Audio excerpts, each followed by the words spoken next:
Good morning, ladies and gentlemen, friends, colleagues. It is my pleasure to welcome you at the Moscow Nonproliferation Conference, the Russian venue for an expert discussion of relevant issues pertaining to the nuclear energy, arms control, and nuclear nonproliferation fields.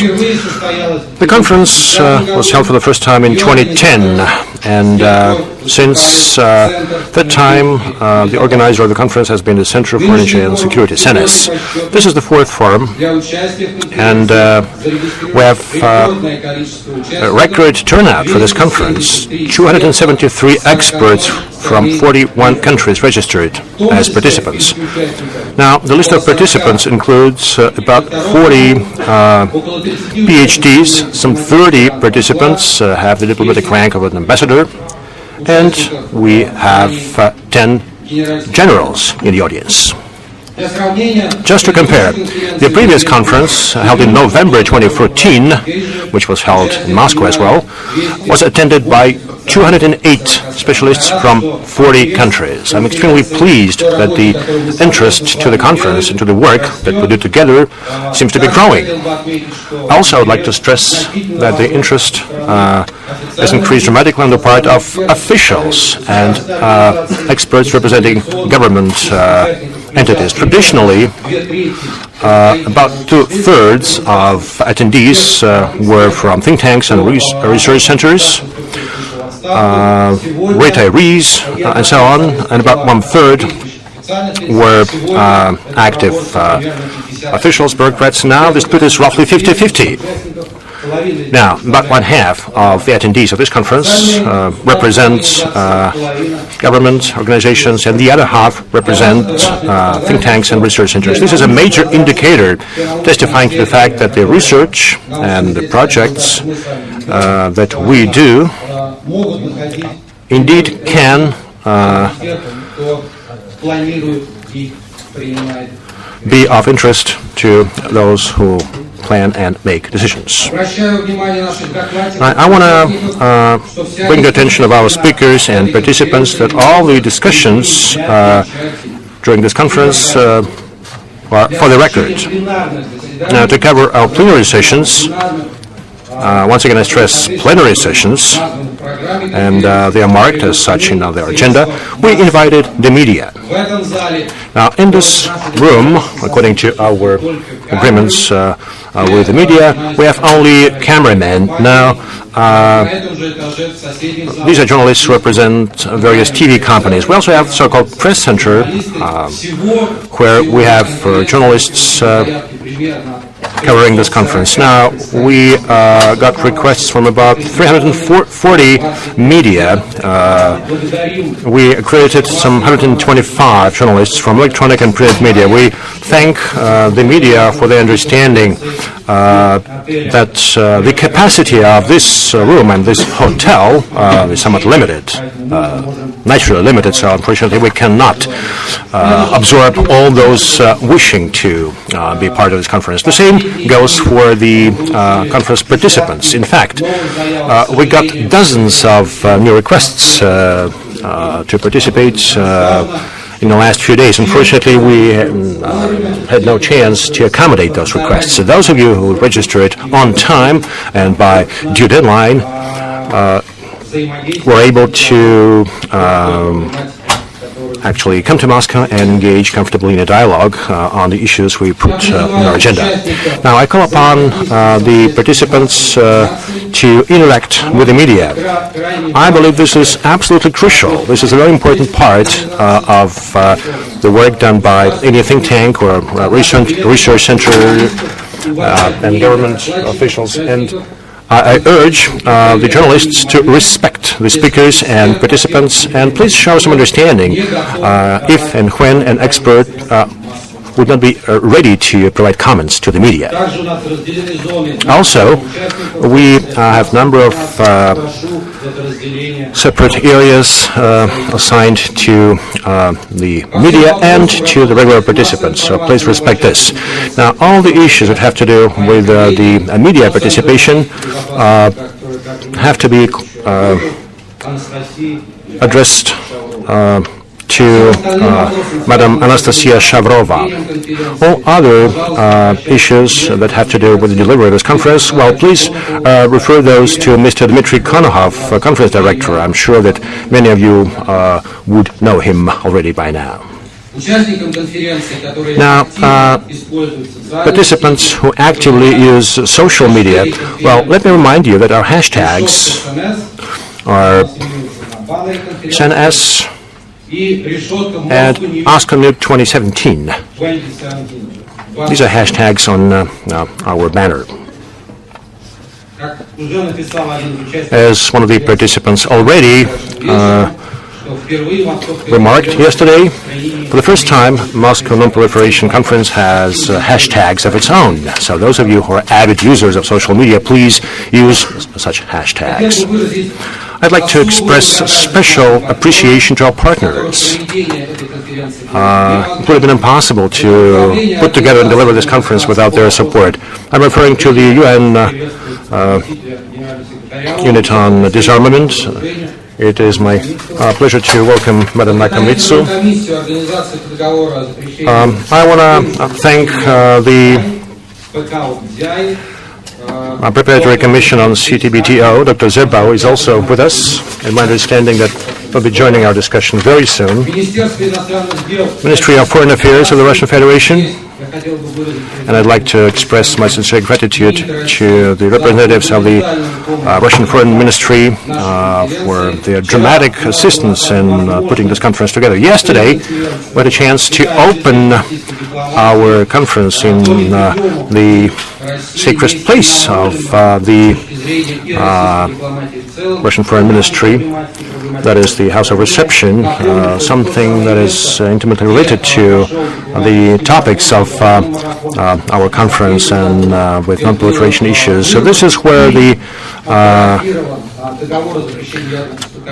non-proliferation marathon took place back in 1963, and this is where the mandate to start negotiations on CTBT started. Ambassador Berdenikov will correct me if I'm wrong, but that was exactly the place where such negotiations on CTBT were held. So we're safe to suggest that the House of Receptions of the Russian Foreign Ministry was a place that contributed significantly to non-proliferation. I also would like to stress that the Foreign Ministry of Russia helped to issue visas free of charge to all the participants. I cannot recall of any other instance when this would happen. And the Foreign Ministry of Russia supports the second conference this way. Hopefully, other foreign ministries who support think tanks and research centers from other countries would also follow the suit. I believe that this is a wonderful example. I also would like to thank another partner, the State Atomic Energy Corporation, Rosatom, and Texnoc Export Joint Stock Company for their contribution and assistance. We are happy that representatives of the Russian atomic sector, and mind you, their portfolio is dozens and dozens of billions of dollars worth, not only help other countries to develop nuclear energy capabilities, but also invest their intellectual resources and financial resources into non-proliferation. And this is something that we appreciate greatly. I also would like to thank another partner of ours, that is the Foreign Ministry of Norway, Foreign Ministry of Finland, Foreign Ministry of the Netherlands. I also would like to thank the Federal Department of Foreign Affairs of Switzerland, the Gorchakov Public Diplomacy Support Foundation, the foundation established in Russia by the Foreign Ministry of Russia, exactly to support and promote citizens' diplomacy and encourage interaction among think tanks and research centers. I also would like to thank the German Friedrich Ebert Foundation. The logos of our partners are put on our banners. So once again, I want to thank all of them for their contribution and their support and partnership.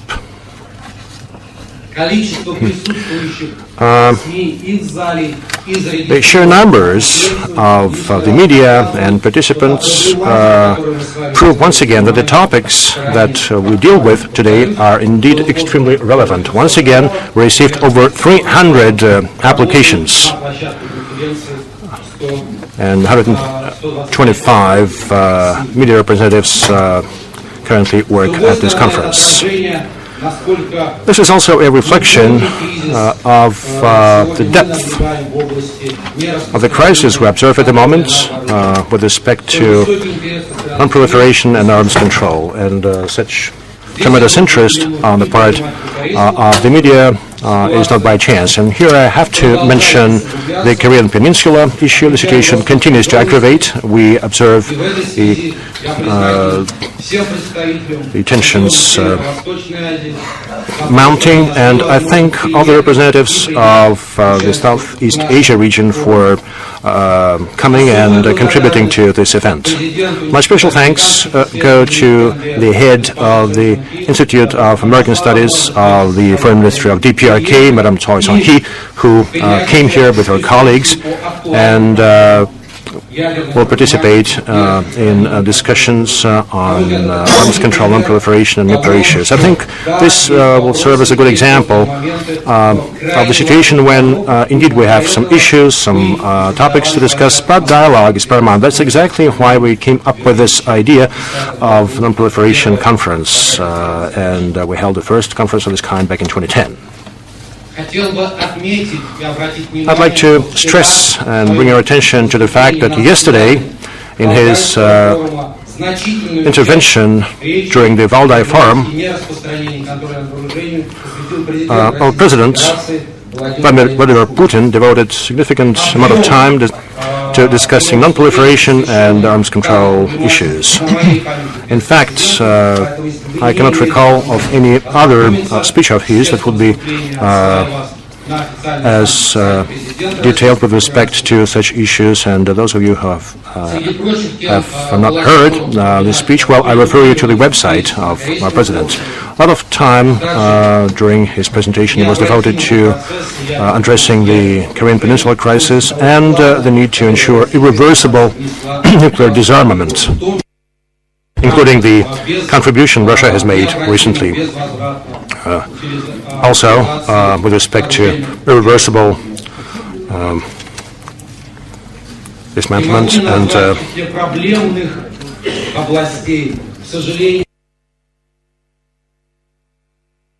of nuclear materials and fissile materials. Also, there is another issue, and that is JCPOA, which is paramount in terms of addressing the Iranian nuclear program issue. The agreement was reached in July 2015 in Vienna. I think that all the participants of such agreements have been following the agreements, and they showed commitment and compliance with the provisions of the plan. However, the U.S. seemed to be prone to change its stance on JCPOA, which may affect the situation around Iranian nuclear program. JCPOA appears to be a breakthrough that we haven't seen in the past 20 years.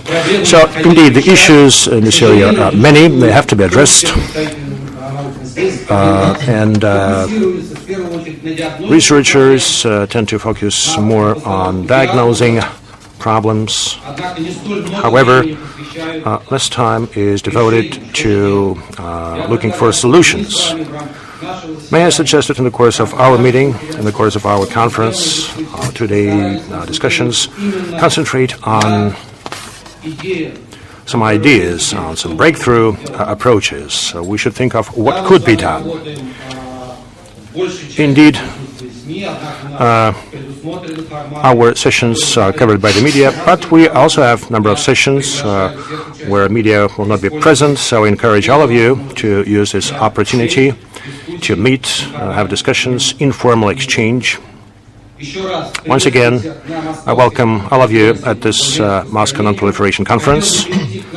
And I would like to move on and start our first session and welcome and recognize the first participants of this session. Given the range and scope and gravity of issues we face with respect to non-proliferation issues, we decided to start our conference with a plenary session that deals with the new NPT review cycle. I want to look at where we stand at the moment, what are the issues, what are the challenges, what should be done so that the new cycle, unlike the previous one, could culminate in some specific tangible outcomes. As we know, every 5 years under NPT, we have RevCon conference, review conference in New York. Another conference will take place in 2020. However, the preparation has started. And during the first plenary session, perhaps we can discuss where we stand at the moment. What are the challenges? What are the issues that we are facing under the NPT? What should be done so that the next review cycle be more meaningful? Now, distinguished participants, for the entire conference and for this particular session, Ambassador Berdenikov came up with a discussion paper dealing with this issue. It's available in Russian, it's been published, it's available in the Nuclear Club journal, it's also available on our website, and it's available on the conference website in English. Also, you can pick up a copy of this note at the entrance to the hall. We asked Ambassador Berdenikov to share with us his vision as to the most daunting challenges we're facing at the moment and possible approaches to address those. Now, each participant, each speaker, well, look, I would like to urge you to come up with some comments with respect to the provisions presented in Ambassador Berdenikov's note. However, now I'd like to give the floor to Undersecretary General and High Representative for Disarmament Affairs, Madam Izumi Nakamitsu. Please. Thank you so much. Good morning to you all. My sincere words of thanks to Center for Energy and Security Studies, as well as the Ministry of Foreign Affairs of the Russian Federation. I have a tendency of a little bit too open and too direct for a UN official, so I need to be very careful with this kind of a very open plenary session. But I would try as much as possible to be also in a spirit of open dialogue, because this kind of informal discussions, not as part of the review cycle as such, but informal discussions amongst the colleagues, in fact, will really be very important for probably what will become a very challenging process in the review cycle. The first point I wanted to say is that the theme of this particular session, the first session, NPT, I think we are talking about probably one of the most important centerpieces, if you will, of today's international peace and security. I think you will also agree that the process will no doubt have different types of challenges ahead of us. And I'll be very keen to listen to you as to what you will consider, what you might consider as some of those challenges that are ahead of us. But I am also confident that by focusing on what unites us, the common ground for us, not by actually focusing on the differences between us, I think we will be able to have a successful conclusion in 2020. and also to celebrate the 50th anniversary of the treaty that year. I think one also very important common point that we have is that you all agree that NPT must remain solid, healthy, and strong, and any sign of weakening of the treaty will probably have grave consequences for the security of all of us, all of you. So to me, that is a very important common ground. So going forward towards 2020, I would like to touch on three broad issues, which I think will be a very important point of departure for the discussions today. The first issue I'd like to touch on is about our approaches, our level of ambitions, and building the ground for success. As quickly as possible, I think we need to have a very serious discussions starting now. Some people say that we still have some time ahead of us, but in fact it is actually just around the corner. So let's start as quickly as possible. And contrary to perhaps some of you, in my view, I think it is imperative that states parties keep their ambitions level high, at least for now. I've started to hear that we need to have realistic ambitions level, but from the UN we are appealing, we're sending the messages, let's keep our ambitions level high for now. And there's a very concrete reason for that. For us to not to do so, not to keep the ambitions level high, will probably invite lowered expectations. That would also mean lowered political will to achieve concrete outcomes in 2020. Thanks to Henkor, sitting right next to me, the PredCom started in a very positive environment. So I hope that states parties will build on the spirit of compromise and flexibility and maintain that positive atmosphere throughout 2020 and also beyond. So that is my first message. And this, I think, is particularly important if the state parties are to embark on a process leading to, for example, the establishment of the Middle East zone of free of nuclear weapons and other types of weapons of mass destruction. All states of the region agree on the necessity and objective of the zone.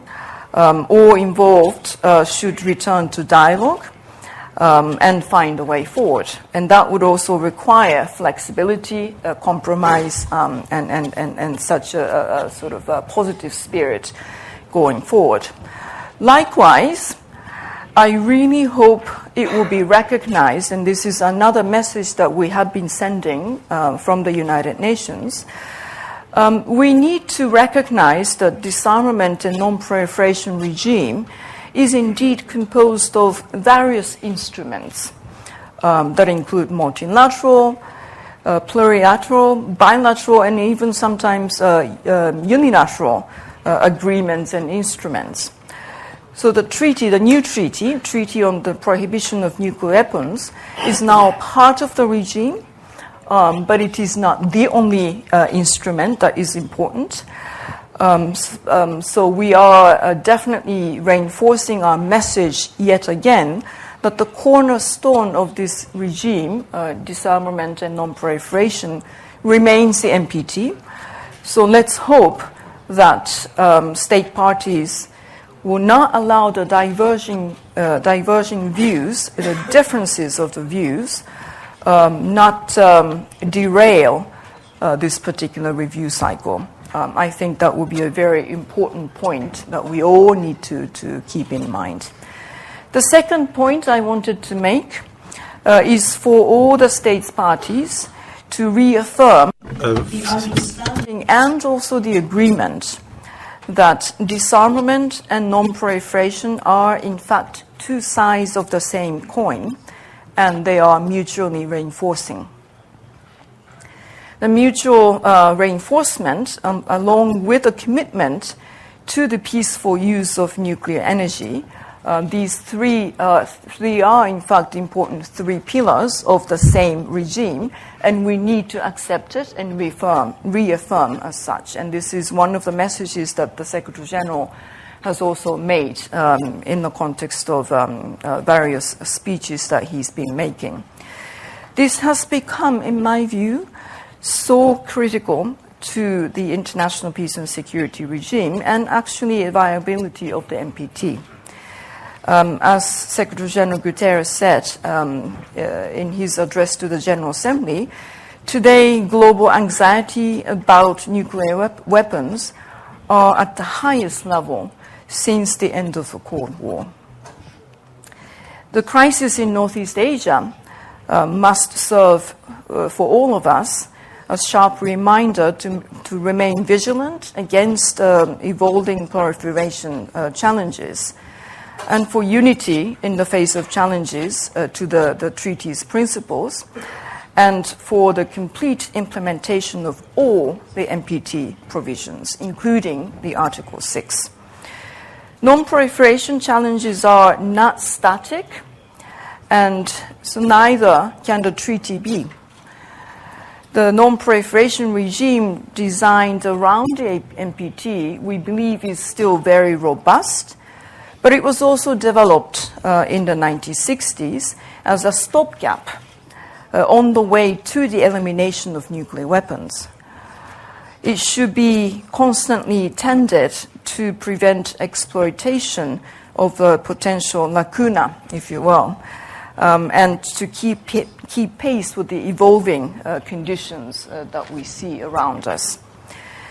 So the commitment to multilateral nuclear disarmament and the pursuit of a world free of nuclear weapons has always been part of the NPT's bedrock.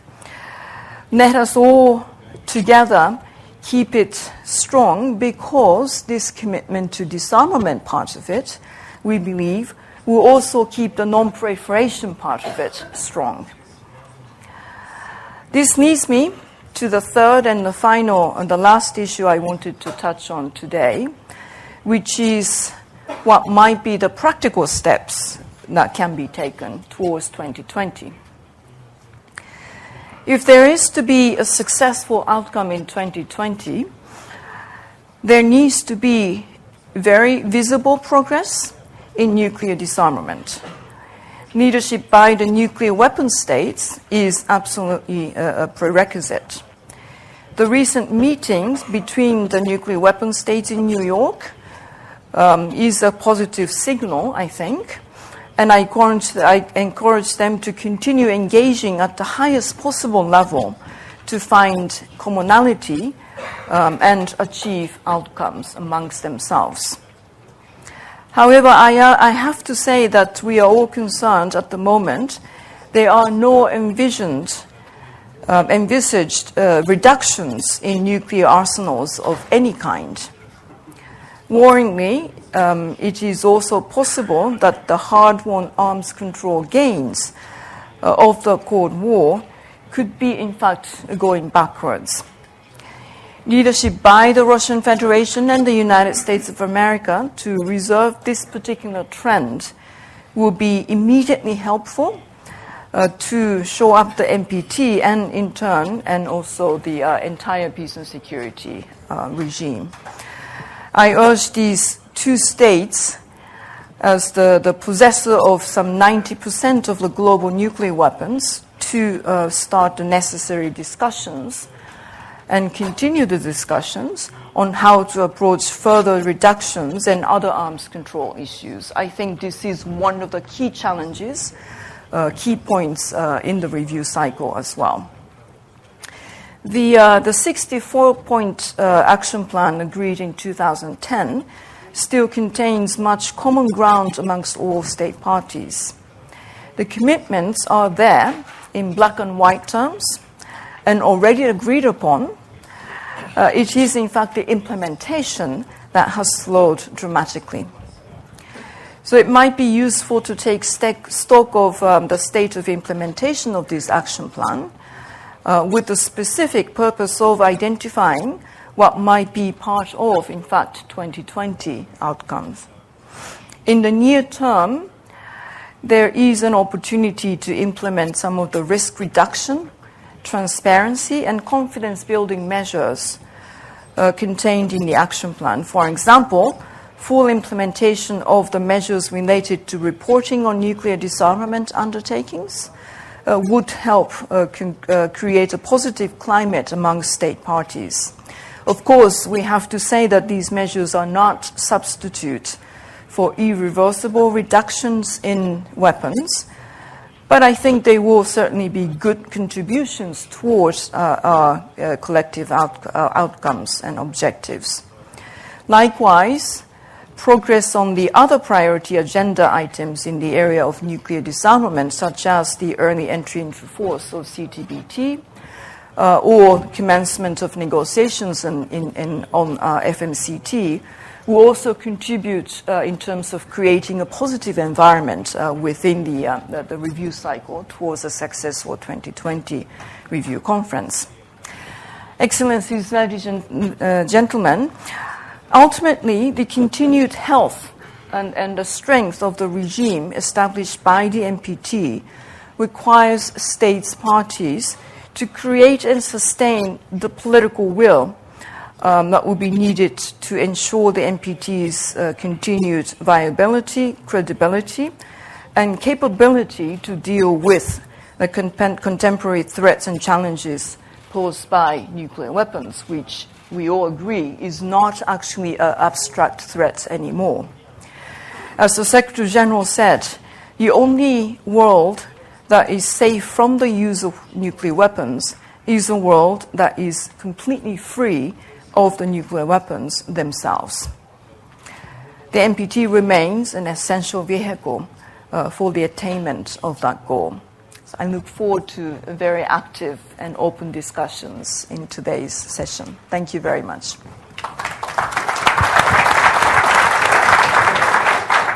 Спасибо, госпожа Накамицу. Thank you very much, Mrs. Nakamitsu. I'm going to pass the floor to our next presenter. Many of you know Ambassador Henk van der Kwast, the representative of the Netherlands. You know him from Geneva. I want to tell you that those of you who are planning to meet him in Geneva, you would have to change your tickets, because now Mr. Henkor is an ambassador to Slovakia, so you would have to fly to Bratislava. Welcome to our Non-Proliferation Conference. We're happy to have you, even though you are now stationed in Bratislava. Let me say that Ambassador van der Kwast has been the chair of the first session of the Preparatory Committee for the 2020 NPT Review Conference. Henkor, over to you. Thank you very much, Anton. And first of all, compliments for this conference. I remember quite a number of years we started this process, we discussed, and you had many ideas. And it is really impressive to see how many people we have here today. Last year I was here in May when we had a conference on the Middle East. I thought that was helpful. It didn't solve the problem, but we hadn't expected that. But I think this leading role taken by you and other Russian colleagues is really important. In that sense, I also found the reception yesterday in honor of Mr. Roland Timberbayev really impressive, because I think the core of the matter is, even in difficult times, and let's not deny it, we're in more difficult times on this issue than ever before, I would say. It is just the persons that can make the difference, the persons that look for niches where we can make progress. And Ambassador Karem from Egypt, Ambassador Sultani from Iran. I'm happy to see you here again and helping this process further, because we need to see where we can make progress. Now, I would do two things. One is looking back, and that is not looking back to 2015, the RevCon. We've had that behind us, but that's looking back at the first PrepCom one, and then looking a little bit forward, also on the basis of the paper that Ambassador Benednikov wrote, and which I found very inspiring. So thank you for that. I think the first thing, and that worked at least in the first PrepCom, is, I get a signal that I speak too fast, sorry. The first thing that worked in the first PrepCom was that we underlined the fact that the NPT belongs to all. The P5 have a prime responsibility for it, but it belongs to all states. And we have profited from it since 1970. Let's be very clear about that. That was the reason why, in preparation of the first PrepCom, we organized regional seminars in Amman, in Santiago de Chile, in Jakarta, and in Dakar, in order to discuss this common goal and also underline the common responsibility for all states there. Now, I hope that we will, and I'm sure we will, because I talked to the chair of the next PrepCom, Adam Bugavsky, we will continue this line by including all states for this process. I think that is a key point. That is also a key point if we look back on the discussions in the ban and the ban treaty that was adopted on the 7th of July this year, which is a treaty that for many people could split the NPT. For others say, no, it will strengthen the NPT. And I think it's important to see that we put the NPT primary and first, because that's the basis for our system that has worked so well.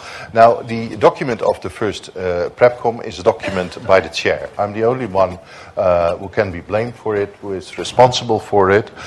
We did, however, consult with a large group of countries, and I think that was useful also.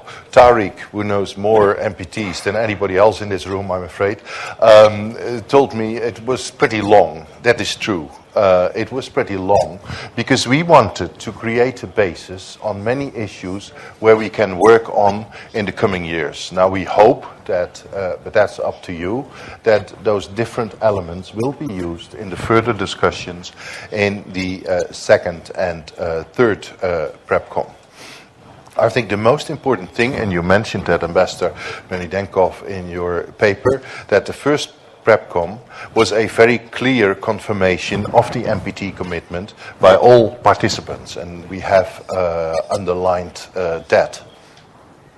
The second thing we tried, and I say in all honesty that did not work, that was to have some reflections by the chair. With your permission, we want to distribute them here, Antal. I have to say, unfortunately, it was a European partner who had the greatest problem with that, so we weren't able to do that. But the idea of it was that we underline the basic importance of the NPT, and I think that's something we should keep as key. Now, when we look forward, we will have to see where do we want to go with the following PrepComs. And you said, Ambassador Benednikov, 2018 is 15 years. That is absolutely true if you compare it to 68, when the treaty was more or less negotiated. Now, I would like to give everybody a little bit more space and say, let's do it in 2020, then we have somewhat more time. Because there are, unfortunately, a number of states who say PrepComs are just an exchange of ideas, their value is limited, etc., etc. Of course, the RevCon, the Review Conference itself, is the most important thing, but I think the more work we can do in the PrepComs makes sure that we avoid to have too much work to do in the review conference, and also to put all the pressure on the review conference. And that's something we should look at, because it's a risky thing. And let's face it, 2015 was almost a success, but in the end it was a failure. So we should make sure that we don't have two failures in a row. That would be very bad for the NPT, and I think the NPT is too important for that. So I agree with celebrating it in 2018 if we have a good result. If we can have a better result in 2020, it's even better. Now, difficult times, it has been mentioned already, DPRK, others will speak on that, so I will not say too much on that now. GCPOA, I think it is very fundamental, and I look at you, Ambassador Sultanay. We both know how we went through that and how that has helped the NPT. And I think it's important, whatever is coming on this discussion, I don't value, but I just want to underline how important it is for continuing a good debate in the NPT. Then the ban treaty, I think I mentioned it already. We will have to face it. We had a lot of discussion in the first PrepCom, and we had even strong opinions saying you shouldn't do anything with it, it's too sensitive or something like that. I think it's unrealistic if you deny or not recognize international discussions in the framework of the UN. So we will have to deal with it, whether we like it or not.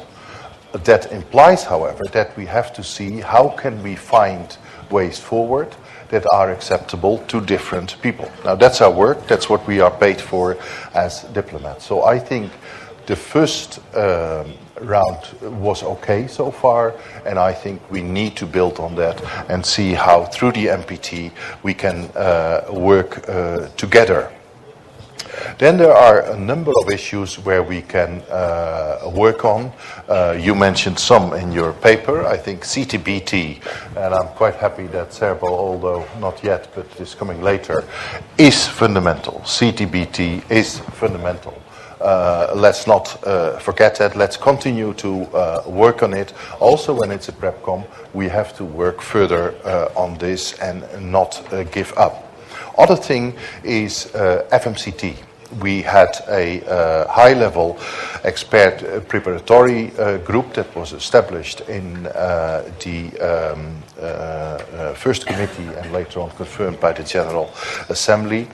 We have there a very clear basis on which we can do further work. What I have read of the reports so far, there is a sound basis on which we can work. Difficult issue, yes, very difficult. But it is an issue where we have a basis. It's a long-standing issue, so we should see how we can make further substantive recommendations and elements for the future FMCT and do that with an open mind. Second thing, it has been mentioned by you, Madam High Representative already, reporting. I think reporting is fundamental. One of the good things of the PrepCom in 2014 was that there was a report by all P5 on what they had done so far on nuclear disarmament. I think if we can continue this process, if we can make it more of a regular part of the NPT, that will help enormously because it will be more factual. It will also show what states do or are not doing.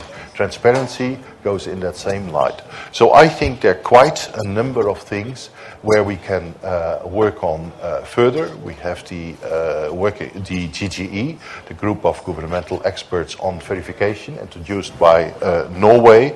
Also, that is something where we can make further steps. The important thing will be, can we translate those different steps into the next PrepCom? And we will strongly support any progress that we can make there with the objective to have a good conference in 2020. So thank you once again, and I forgot to thank you who welcomed us yesterday with an orange tie. I did appreciate that. Thank you so much.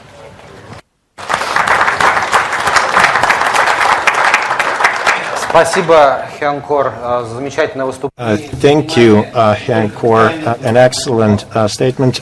Thank you for appreciation of our efforts. Now I would like to pass the floor to the next presenter, Ambassador Lagner. You know that Benno Lagner is the chair of the Nuclear Suppliers Group. Ambassador Lagner, I wish you the best of success in this important position. The Nuclear Suppliers Group today is facing a number of challenges on the path of extension. You are in a very responsible position, and we wish you every success. Let me also remind to everyone that Ambassador Lagner has been chair of the subsidiary body one at the 2015 NPT Review Conference. Ambassador Lagner, over to you. Thank you, Anton, and let me first say that Switzerland is very honored to be one of the co-sponsors of this conference, and congratulations for the excellent program that you have put together. It's really very impressive to see the program and also all the participants that are here today and tomorrow. Given the time limit, I want to focus my remarks mainly on disarmament, because as you mentioned, this was the area that I was directly involved in during the 2015 Review Conference, but I'm happy to talk about other issues in the question and answer session. Let me start first by thanking Ambassador Berdenikov for his paper. I think it provides an excellent and comprehensive overview of key issues that need to be looked at in the context of the review cycle, especially in the area of non-proliferation and peaceful users.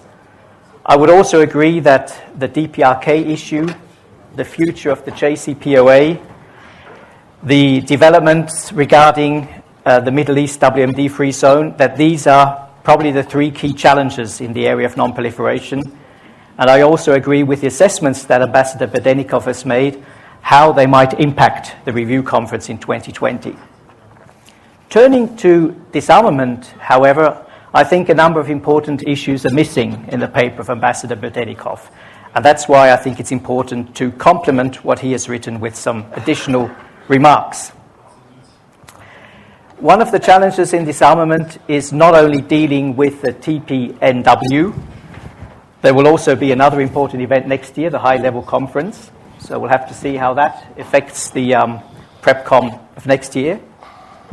But a serious challenge is to deal with the limited progress that has been achieved in implementing disarmament commitments that have been agreed in the NPT context in the past.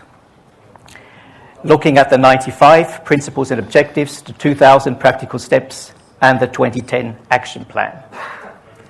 These unfulfilled commitments, at least in the view of the non-nuclear weapon states, largely unfulfilled commitments, are a serious challenge for the credibility and sustainability of the NPT. And we have been witnessing rather attempts of repackaging previous arrangements than implementing the arrangements that have been agreed. There are currently no, quote, systematic and progressive efforts to reduce nuclear weapons globally, end quote, in line with the commitment made in 1995. And this becomes quite obvious if we take Action 5 of the 2010 Action Plan as a central element of the disarmament commitments. In this action, nuclear weapon states committed to, quote, accelerate concrete progress, unquote, on the steps agreed in 2000. But what have we seen in reality? We have seen no new disarmament measures regarding strategic arsenals since 2010. Rather, we have seen billions of dollars being invested and earmarked for modernization of nuclear arsenals. Now, of course, I understand that this is not an issue that one nuclear weapon state can solve on its own, and it takes partners. But I think, and here I would agree with the importance that Ambassador Berdenikov has also mentioned with trying to come to an extension of the New START agreement.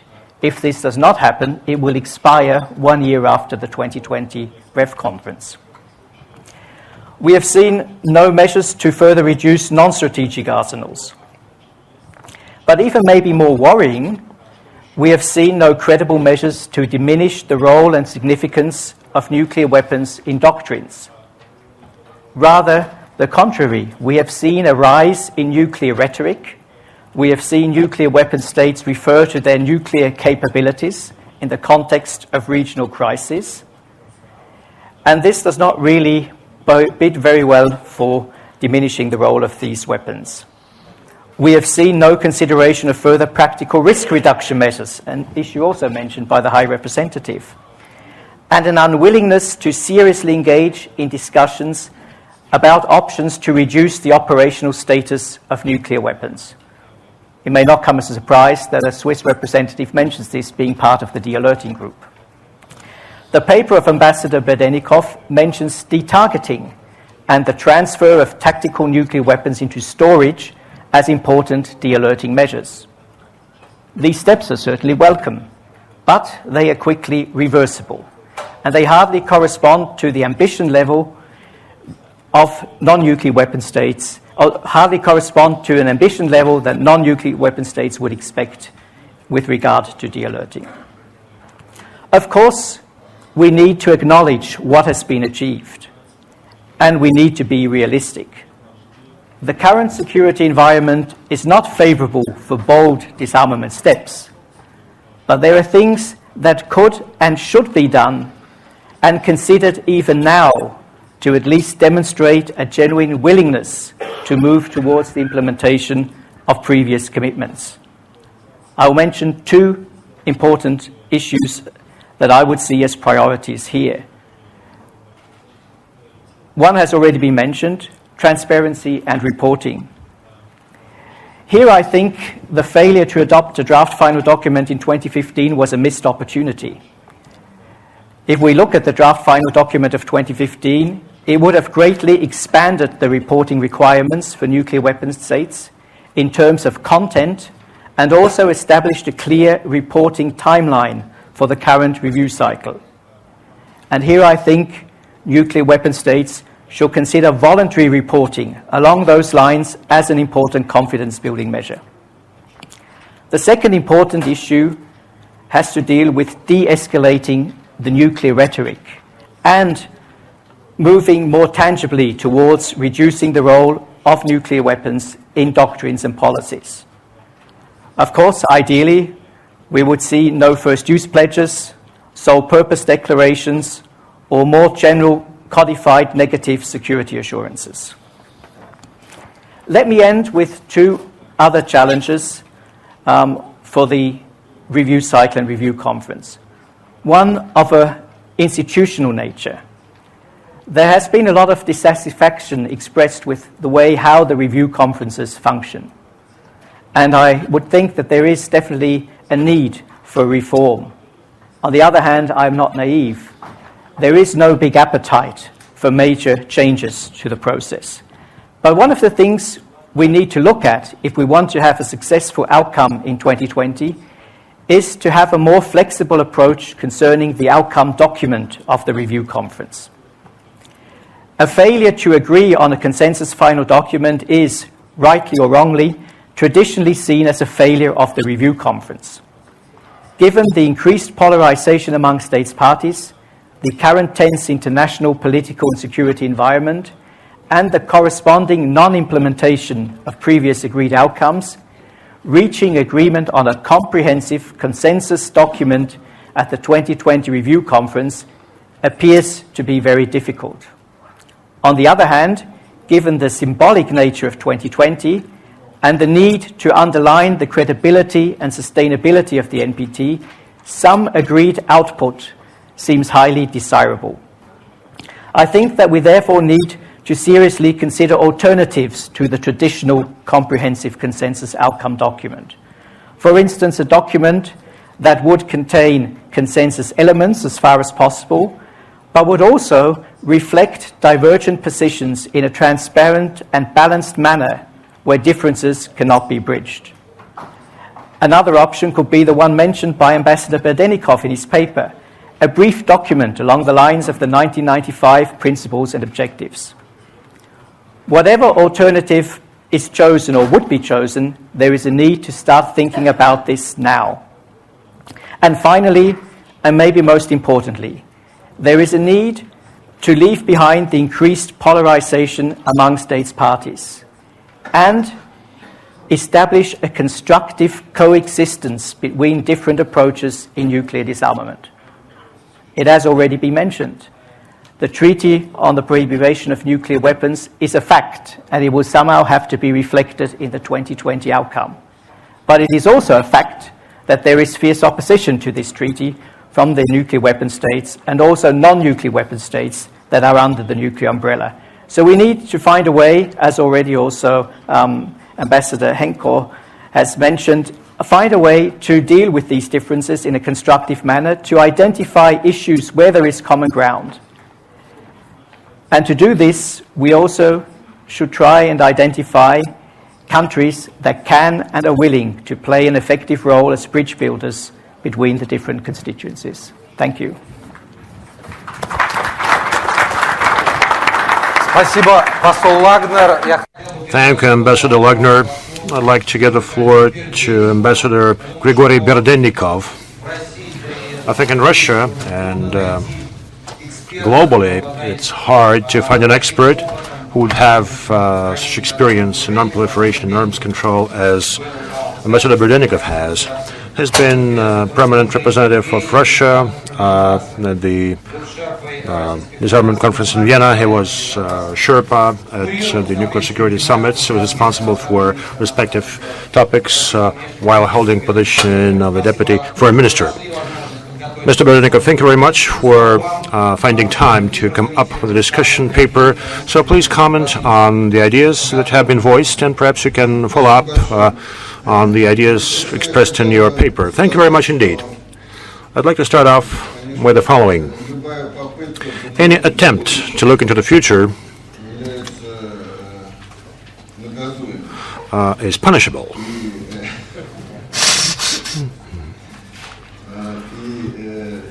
And therefore, it's next to impossible to be precise about the future.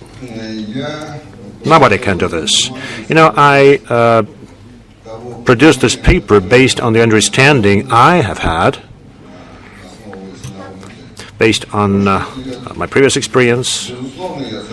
Obviously, I do agree that the paper does not cover all the issues, including issues that are relevant to the various countries. However, I do hope that the paper reflects at least Russia's view. And it reflects the points that appear to be of importance to us. Besides, the situation is fluid. It's changing very fast. And obviously, the situation by 2020 will differ dramatically from what we observe now.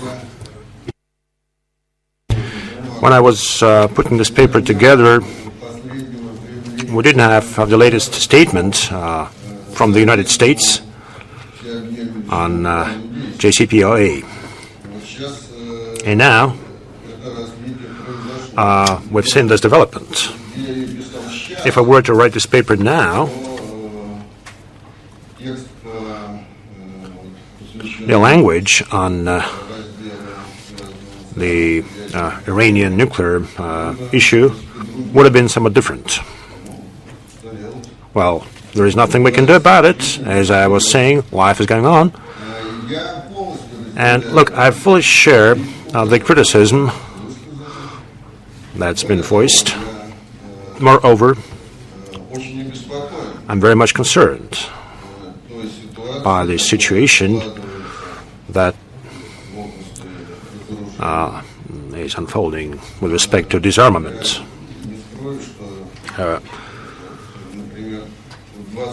In fact, in 2020, apparently we'll have something to report about in terms of arsenals reduction. Now, what's going to happen after 2020? What's going to happen when the treaty on nuclear arsenals reduction expires in 2021, unless it is extended? Unless negotiations on further reductions start. Besides, what if the INF Treaty is buried effectively? Then we will face huge problems. So what to report about? What to report about to RevCon of 2025? Based on my modest analysis, we can conclude that in 2020, at first glance, we will face 4 key challenges. And these are as follows. As the situation in the Korean Peninsula, it is the situation around JCPOA,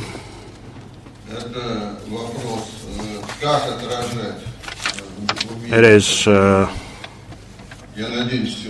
the question of how to reflect in the document, which I hope will finally come up with, the new nuclear weapons ban treaty. Given the outcomes we've received in New York, and given the attitudes that were voiced there, so either lack of desire to participate in developing this document, or, it's going to be a major challenge indeed. And finally, there is this issue which appears to be unsurmountable. It appears to be an unsurmountable obstacle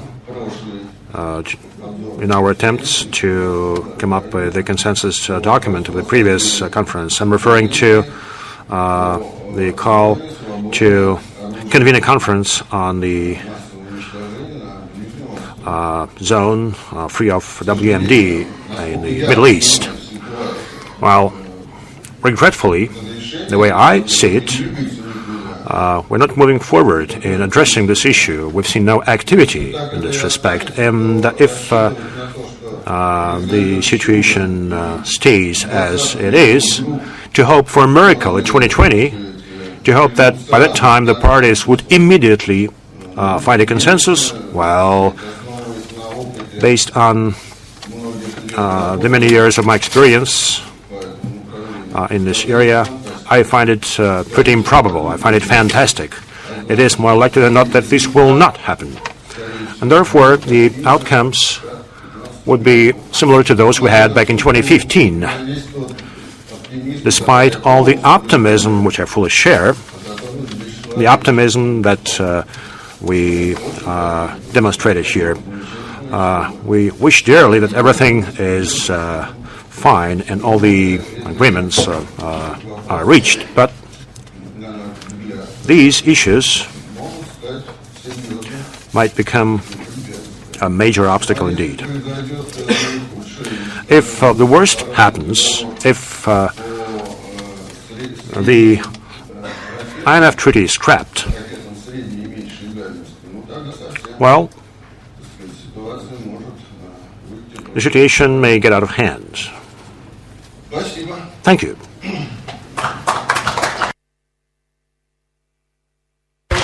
Thank you very much, Ambassador Berdenik.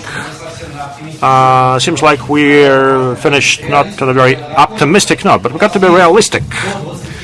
We've got about 20 minutes for questions and answers. Questions primarily to our panelists. Now, those of you who would like to ask a question, please use no more than 2 minutes. Identify your desire to ask a question by showing hand, and we'll pass a mic to you. Okay. Please introduce yourselves. 2 minutes max, please. Thank you very much for all of your statements. They're all very interesting. My name is Noah Mayhew. I am a student in the new dual degree program in Nonproliferation Studies between the Moscow State Institute of International Relations and the Middlebury Institute of International Studies at Monterey. My question is mostly for Ms. Nakamitsu, but it's for everyone to comment on, and it's regarding the nuclear ban treaty. I share your sentiment that the ban treaty should not be allowed to derail this review cycle, but instead should be addressed in a very official manner. My question is, how do you think that that's going to be addressed practically by the P5 and the 2018 Preparatory Commission, and what advice would you give to those participating in the recommendations? Thank you. I suggest to collect at least three questions and then give the floor to speakers to answer. The next one, Ambassador Kitano. Пожалуйста, сюда. Микрофон.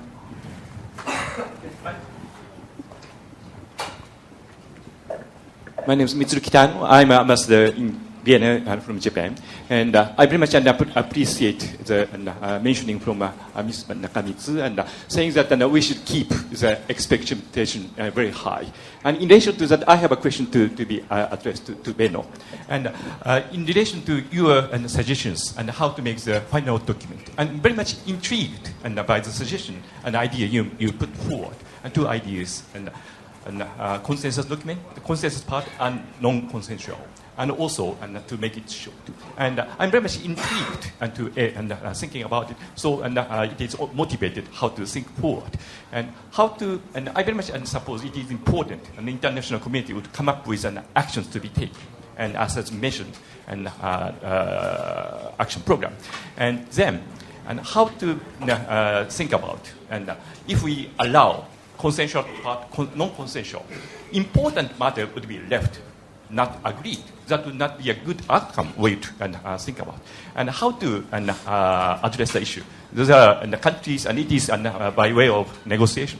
How to address the linkage strategies, and some of our colleagues would take in order to break the deal. So these are the questions I would like to put forward in order to break and to think about the Brexit. Thank you very much. Thank you, Ambassador Kitano. Tariq Raouf, and then Ambassador Karim.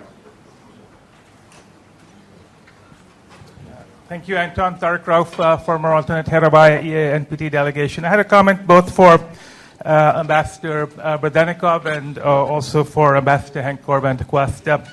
First of all, I'd like to commend Ambassador Berdenikov. He played a key role in 1995 to get the NPT extended, and also in 2000 to get the final document. Grigori, in your paper, you once again raised this connection between nuclear disarmament and general and complete disarmament, as it is referred to in Article 6. But I think this issue has been resolved, particularly in the 2000 conference, with the terminology of the unequivocal commitment to nuclear disarmament, where one can progress on nuclear disarmament without necessarily having a treaty on general and complete disarmament. And I was wondering why in your paper you have once again brought out this linkage. And unfortunately, there's one other nuclear weapon state that also brings out this linkage, and that is France. The comment to Ambassador Henk Kor.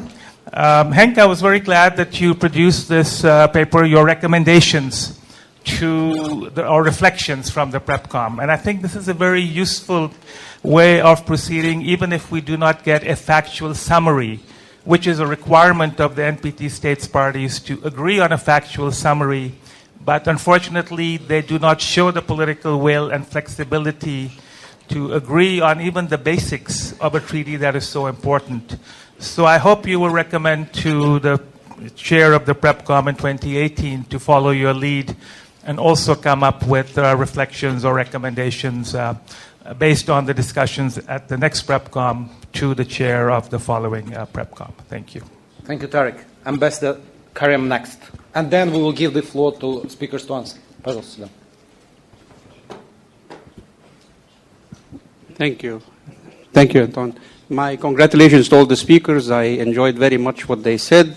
On the Middle East in particular, I think it has been very clear that this is a very important and delicate problem that we will all face in 2020 and in the years before that. And for that reason, the League of Arab States had formed a group of eminent persons who drafted a report upon an Arab Summit agreement and presented it to another summit agreement. I was privileged to be the rapporteur of that report. I must say that there is a great deal of aggravation and sadness and disappointment, especially on what transpired from 2010 and a lock, stock, and barrel agreement that we had, that we saw wither away. We could not even have our meetings in UN premises in Geneva, and instead we had informal meetings in the beautiful town city of Glion, which did not really represent what we had agreed upon in the mandate of 2010. However, I noticed that the distinguished High Representative had portrayed a positive image in this regard. And in that token, I want to say that we have also felt that we should go to the 2010 conference with a positive attitude. We all feel that we belong to an edifice that we have to support, which is the Non-Proliferation Treaty. But we cannot rehash old history, and we cannot repeat a matter that has been not very successful in bringing the parties together. We regret very much the fact that the onus now is being put by the co-convenience and others on Arab states to sit and discuss and solve your problems with Israel, where there is a more important role that we see, the Secretary General, and you, Madam High Representative, should play in the coming period. So our hopes are very high, and we expect you and your staff to salvage this process and to put it back on track. Thank you, sir. Thank you, Ambassador. Now I will give the floor to speakers to respond, but in reverse order. Ambassador Berdinkov, please. We'll start with you. Well, not all questions were addressed to me, but I try to put forward my view on each of them, please be with your indulgence. Ban treaty and what to do with it in the preparation and the outcome. It is absolutely clear that the consensus is very difficult to find on this issue. The results of voting in the General Assembly are quite clear. So the only way out that I could thought of, I expressed in my paper. The way out, I think, could be that in the final document we will mention the fact that the treaty was negotiated and signed by some participants in the NPT. That's about it. I think this could be a middle ground and factual enough to be acceptable to all. But this is, maybe a too brave a statement to make at this point in time. Maybe these things will change. About the idea of a document with different views, it is a very interesting idea. We played with it in the CD in the 80s when we were very young and very robust. And we even had rules about 5 lines going to United States, 5 lines going to Russia or Soviet Union at that time. And no one can change anything in the expression of the other side and so on and so forth. But such a document is of very, very little use. It just is fun for the public to read, and that's it. For finding solutions, it is just the reverse, because the positions are then cast in stone, and for next year you really cannot change your own position without a very high decision about it. So from my point of view, it is a very brave idea. On general and complete disarmament, my paper just describes, I think accurately, what is contained in the treaty. And in the treaty, this is part of the treaty. And all of us have ratified the treaty, not anything else, not the documents from the review conferences. though they are important. But to forget about what we have ratified is also not possible. On Middle East, well, I share the concern. I think really some efforts should be done in order to avoid the debacle that we had in 2015. And if we do nothing, the outcome is absolutely clear. Thank you very much.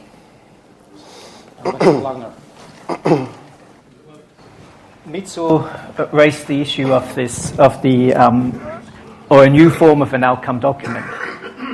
I mean, of course, ideally we would have a consensus document, a comprehensive consensus document.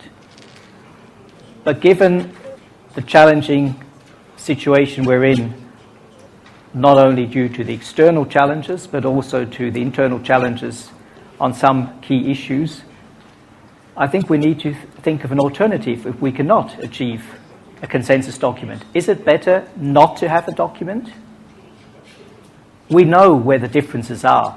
So I don't see a problem, Ambassador Berdenikov, by stating where the differences are. It's a more transparent and also maybe more honest way of acknowledging where we are really.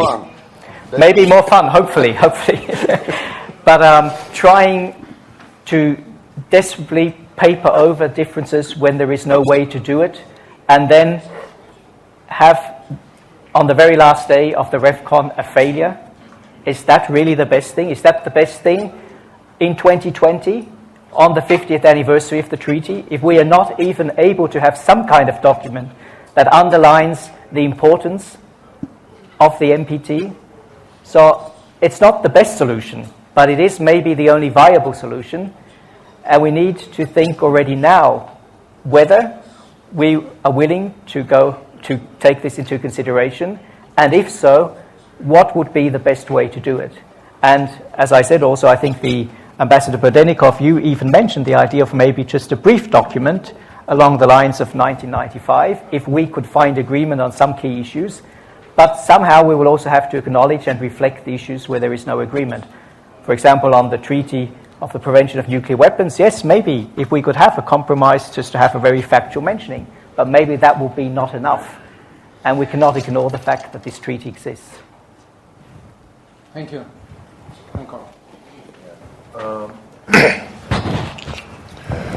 On the consensus, no consensus issue. I would strongly agree with Ambassador Lagner. I think it's good to identify those things. And then I come immediately to the ban. We have tried that also with the ban. If you look in the report of the first PrepCom de facto summary in paragraph 49 and 50, you will see both sides reflected. And I can assure you in the consultations, both sides were equally unhappy. So I said, in the end, we've done a good job. I think, and there I agree with Benno, strongly agree with Benno, we should not hide and cover those things. It's much better to write them out and to see how we can build on that in the future and to be clear on where we stand than to try to hide it under the carpet in a way whereby everybody knows what it is. And I would say, maybe, Ambassador Berdenikov, people will not laugh about it, but everybody knows about it, and people don't take the documents any more serious. And that would be a very bad result. Now, on the Middle East, Ambassador Karem, you know, we had a seminar in Amman. Ambassador Sultanay was there. Ambassador Munir was there. You were there, it was in the beginning of the wise man. This process went on. It was difficult to get something. Now, I take your point fully that there's a shared responsibility by the co-sponsors of the resolutions, and I think some of them could have done more. But at the same time, there's a responsibility of the states of the region.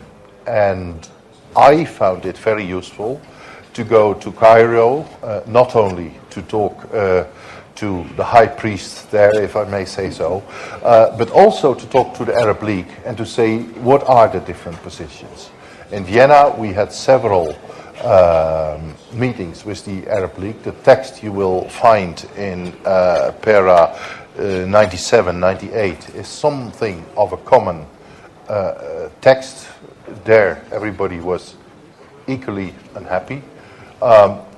So again, I think it's what we can do. But there needs to be also something from the region. I mean, I take your point, but the region cannot say, we are so helpless, help us, this is part of the NPT, you should do it. So I think there's a common responsibility, although I understand the frustration. Thank you. Thank you, Ambassador. Ms. Nakamitsu. I should say that I'm a born optimist. Otherwise, I would not be working for the United Nations for such a long time. But I think on the Prohibition Treaty, we're beginning to actually see what might in fact be some of the options in terms of how to approach it in the context of a review cycle. I get encouraged when I speak to a number of countries. I have been speaking to so many different countries, and I understand fully how different the perspectives are. But at the same time, I get encouraged because there are, in fact, significant numbers of countries that would really want to find a way to constructively and factually also reflect this issue within the outcome document. So it is now a matter of how creatively we will find that particular formula. And in fact, one of the things that we need to really understand on both camps, if you will, those opponents and also the proponents, it's simply not constructive to just point out the differences and how bad the treaty is or how good the treaty is. It is now a fact. It is now a reality. It's not going to disappear. So I think the opponents of the treaty will simply have to accept it as such. And then on the proponent side, I think they also need to accept the fact that, and then actually go back to the statements that they have been making within the context of their negotiations of the treaty itself, that it is one of the objectives of that treaty is to reinforce the NPT Article 6, and that it is, in fact, intermediate steps that they wanted to take, in terms of pursuing the objective of nuclear weapons-free world, which would mean that they would not be just staying or trying to stay on the moral high ground, but in fact try to come to a midpoint and then finding a way together with those countries that are not part of the ban treaty negotiations. There have been interesting suggestions made, and I took note of that, interesting suggestions on how to actually look at the consensus within the review cycle negotiations. I'm sure there will be a way to reflect this in the cycle of negotiations. In fact, it might be much more difficult to find ways to deal with some of those country-specific or regional-specific challenges, and one of which is, in fact, the Middle East. We are fully ready, as I have been also mentioning, the UN Secretariat. We assume there will be some sort of a role. We are fully ready to play such a role, and we're in a stage of now trying to understand exactly what kind of a role that we should be playing, what kind of role will be a useful role for the UN. And we have, in fact, started to discuss with a number of countries, including, of course, and most importantly, your government. We would like to understand better the respective positions on these issues. There are not still a full clarity in terms of the different positions within this review cycle. And then I think what would be also important on the Middle East issue is the active role that this country, the Russian Federation, is already beginning to play, and we give a huge credit to the Russian Federation in terms of really trying to find a way out. And without that sort of a concerted efforts already at this stage, I agree with you. We would not be able to find the solution. We cannot. This is not simply an issue that we can leave to 2020 at the review conference itself. We will probably run out of time if we were to actually take that kind of approach. Спасибо, госпожа Накамицу. Madam Nakamitsu, thank you very much. We don't have any more time during this session for any further questions. I'd like to thank all those who were willing to ask questions. I see your desire, but timing is of importance because our agenda is very tight. So first of all, let us thank our panelists.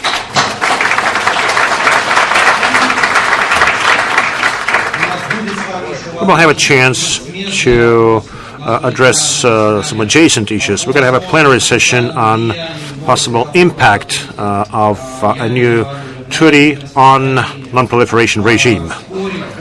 Now, very soon, after the next session, let me remind you, by the way, the next session is devoted to